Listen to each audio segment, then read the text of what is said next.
Panibagong araw ulit dito sa Bikers Pod. Sa video na ito ay may release kami na unit. Ito ang ATR 160 Grey na para kay Sir Ron. Si Sir Ron yung nakausap ko sa Makina Moto Expo 2026. Nitong Tuesday nga lang finally paid ni Sir yung unit. Tapos kinabukasan ay nirehistro na kagad sa LTO. At ngayon nga kukunin niya na yung unit ay kasama na rin yung ORCR at plaka. Diba dito lang yan sa Bikers Pod. Hindi na namin kayo pahihirapan pagdating sa ganyang mga documents. Siya nga pala guys, pinapakabitan na rin ito ni Sir Ron ng accessories. Mini driving light, top box bracket at front and rear camera. Ito nga yung ikakabit na camera. Medyo matagal ngang gawin to kasi wiring. Na-inform naman namin si Sir tungkol dyan. So talagang mabusisi itong pag-install ng camera kasi magkamali lang sa isang part ay magbabaklas ulit ng fairings. Kaya dapat din talaga sa mga ganito ay hindi minamadali. Habang ginagawa ngayon ng mechanic namin na si Kuya Gian ay ayun na nga nakakabit na yung plaka sa mismong unit. At ayan nga nakabit na yung panel. Yun, touchscreen. Wow! Gumagana na rin pala yung mini driving light na kinabit. Napakaliwanag nga nitong mini driving light na ito. MSM mini driving light pala yan. Kinabit na nga rin yung memory card para sa camera. 64GB nga yan at naka loop recording. At pagkatapos nga ay yan na nga, gumagana na yung front and rear camera. Ito nga ay naka full HD resolution. Pwedeng makita ng sabay ang nakukunan ng front and rear camera at pwede rin namang tig-isa lang. Pagkatapos nga niyan ay kinakabit na uli yung mga fairings.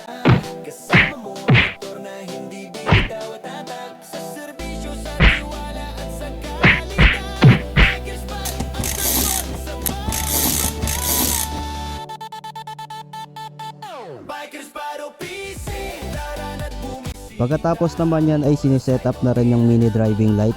Ilalagay nga ito sa bandang ilalim ng headlight. At ayan guys, napakaliwanag talaga ng ilaw niyan. Pati si Sir ay napabilib sa liwanag ng ilaw niyan. Pagkatapos naman yan ay demonstration naman ng unit kay Sir. Pinapaliwanag na nga kay Sir Ron yung iba pang features nitong ATR 160.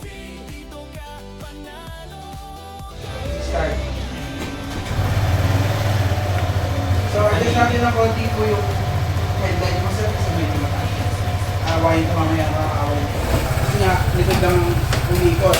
Hindi sumasabay yung na. Pagkatapos nga ng lahat ng yan ay syempre pa picture taking na.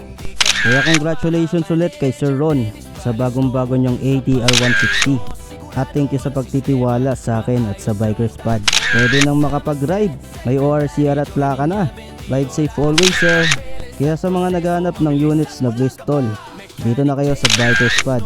Garantisado, less than a week lang meron ng ORCR at plaka. Legit yan. Kaya PM nyo na ako para sa inquiries. Ayan si Sir Ron, new customer namin ng ATR 160.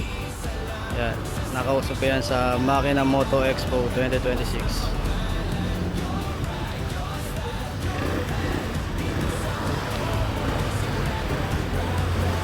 Ayan sir.